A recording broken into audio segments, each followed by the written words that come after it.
The question before the House today is how to respond to one of the most abhorrent uses of chemical weapons in a century, slaughtering innocent men, women and children in Syria.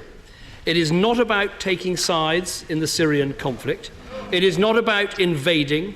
It is not about regime change or even working more closely with the opposition. It is about the large-scale use of chemical weapons and our response to a war crime, nothing else. I am deeply mindful of the lessons of previous conflicts, and in particular the deep concerns in the country caused by what went wrong with the Iraq conflict in 2003. But this is not like Iraq. What we are seeing in Syria is fundamentally different. We are not invading a country. We're not searching for chemical or biological weapons. The case for ultimately, and I say ultimately because there'd have to be another vote in this House, the case for ultimately supporting action is not based on a specific piece or pieces of intelligence. The fact the Syrian government has and has used chemical weapons is beyond doubt. The fact that the most recent attack took place is not seriously doubted. The Syrian government has said it took place. Even the Iranian president said that it took place.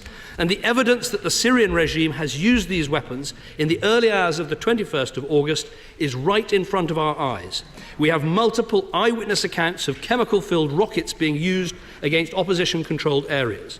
We have thousands of social media reports and at least 95 different videos, horrific videos, documenting the evidence. But the differences with 2003 and the situation with Iraq go wider. Then Europe was divided over what should be done. Now Europe is united in the view that we should not let this chemical weapons use stand. Then NATO was divided. Today NATO has made a very clear statement that those who are responsible should be held accountable. Back in 2003, the Arab League was opposed to action. Now they are calling for it.